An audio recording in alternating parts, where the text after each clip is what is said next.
Wirecard scandal is considered the biggest scandal of the year 2020. Wirecard AG was established on 1st of January 1999. It was a Germany-based company. Its work included processing payments and providing financial services like risk management and issuing and processing of physical cards. On June 18, Wirecard was supposed to publish its audited result for the year 2019. Instead, it announced that 1.9 billion euros were missing.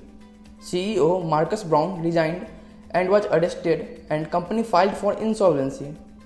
This was mind-boggling because Wirecard is not some micro enterprise. It was one of the biggest companies in Germany. It was valued to close at 17 billion euros last year, and yet it seemed like the company was now in the midst of an accounting scandal that belied expectations.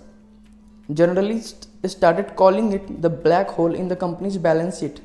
But how did it all happen? Well, the company had a history of misstatements and irregularities in its financial statements.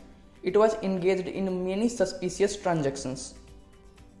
Recently, the company came in radar in October 2019 when Financial Times published a document indicating that profits at Wirecard units in Dubai and Dublin were fraudulently inflated and that the customers listed in the documents provided to EY did not exist.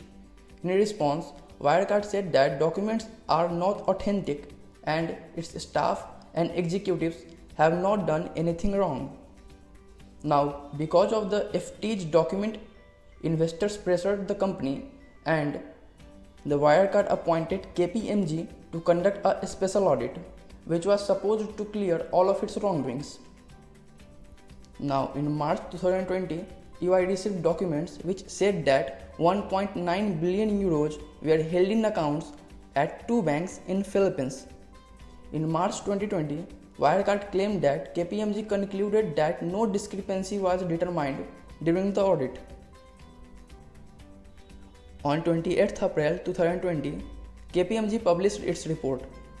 It reported that it could not verify the arrangements responsible for Wirecard's profit reported from 2016 to 18, citing several obstacles to its work. Now, BaFin, which is Germany's financial watchdog, launched a criminal investigation against Chief Executive Markus Braun and three other executive board members. On 5th June, police searched Wirecard's office. Basis of investigation was related to potential misleading statements made by Wirecard to investors ahead of the publication of KPMG's report. On June 16, BPI and BDO, which are the Philippines bank, informed EY that documents suggesting amount lying with them are fake. On June 18, Wirecard was supposed to publish its audited financial result for 2019. Instead, it announced that 1.9 billion euros were missing. This caused panic among the investors. Over the 2 days, company's stock fell 72%. On 22nd of June 2020, Braun was arrested by German police under accusation of inflating Wirecard sales volume and fake income. Now the question that arises is, why did Braun inflated sales volume with fake incomes? Well, the company wanted to expand its operation worldwide. It wanted license to operate in Hong Kong. Unfortunately, regulatory approvals don't come so easy. So to convince regulators at Hong Kong Monetary Authority to issue a license, Wirecard had to show significant business revenue that would compel authorities to consider their application.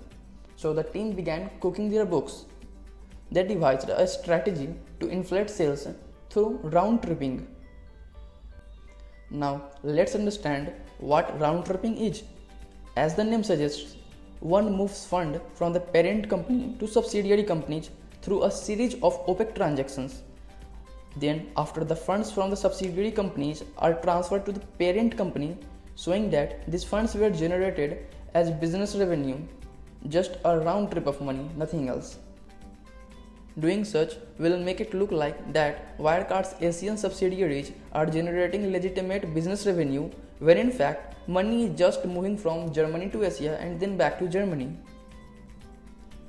When the scandal came in public domain, the Wirecard share price fell from 180 euros in 2017 to 6 euros in 2020.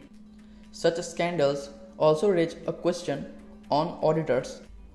EY, which was Wirecard's long-time auditor, did not pick up any accounting irregularity that date back years. It is the auditor's role to support the credibility of accounts and documentation. EY has faced mounting legal pressure over its auditing of Wirecard's accounts. German Shareholders Association (SDK) has filed a criminal complaint against Wirecard's auditor. The complaint targets 2 current employees and 1 former staff member at EY. So here ends our video. I hope you liked it.